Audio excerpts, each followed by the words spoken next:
ဖိုးအိုတဦးသည်မြေပြင်မှရွှေတုံးများကိုကောက်ယူနေသည်နောက်ဆုံးတစ်လုံးကိုကိုက်လိုက်သောအခါတွင်လက်ထဲတွင်ဝတ်ထားသောကြောက်တုံးတစ်လုံးကိုတိတ်တဆိတ်ကောက်ယူလိုက်သည်ထိုအချိန်တွင်ရဲအရာရှိကသူ့ကိုပြစ်တက်ရန်အမိန့်ပေးခဲ့သည်အဖိုးအိုသည်ကြောက်တုံးကိုမြေမြုပ်မိုင်းတစ်ခုသို့အလင်းမြန်ပစ်ချခဲ့ပြီးပောက်ကွဲသွားခဲ့သည်အရာရှိကထိတ်လန့်သွားပြီးသူ့စစ်သားတွေကိုရှေ့တက်တဲ့မှာပြစ်ဖို့ပြောခဲ့ပေမဲ့မထင်မှတ်ထားတဲ့အရာတစ်ခုဖြစ်သွားခဲ့ပါတယ်အဖိုးအိုသည်ကြီးစံအားလုံးကိုပိတ်ဆို့ရန်တပ်တူအိုးကိုအသုံးပြုခဲ့သည်ကက်ပတိန်အမေရိကကိုတော့ထင်ကြီးပြီးမင်းဟာတခြားအရာတွေပဲလို့ပြောဖူးပါလိမ့်မယ်အဖိုးအိုတေးပြီးဟုထင်ကရဲကပြစ်ခတ်မှုကိုရပ်လိုက်ပြီးစစ်သားတအုပ်ကိုဆေးလွတ်လိုက်သည်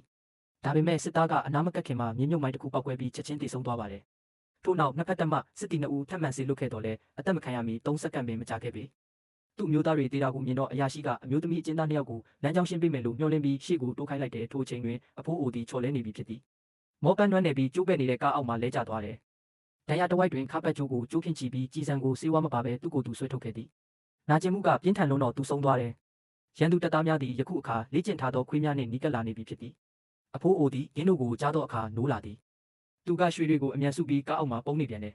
စစ်သားတွေကသူ့ကိုမမြင်ရပေမဲ့ခွေးတစ်ကောင်ကသူ့သွေးရဲ့ရနံ့ကိုကောက်ယူလိုက်တယ်အဖိုးအိုသည်ရန်သူချစ်ကားအောက်တွင်တွားကလောင်စာစီတိုင်ကီကိုဖွင့်ကဓာတ်ဖြစ်ခုတ်ကသူ့ကိုပေါ်သို့တက်စီလောင်ထည့်လိုက်သည်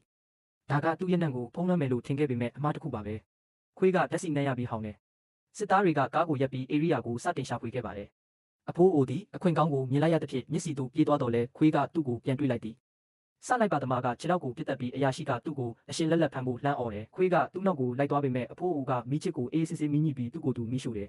ခွေးကမီးလောင်မှကြောက်လို့ရက်သွားတယ်အဖိုးအိုသည်ပြေးပြီးမြစ်ထဲသို့ခုန်ချသည်စစ်သားတွေကသူ့ကိုပြစ်ခတ်ပေမဲ့ရေထဲထည့်ထားတော့မယ်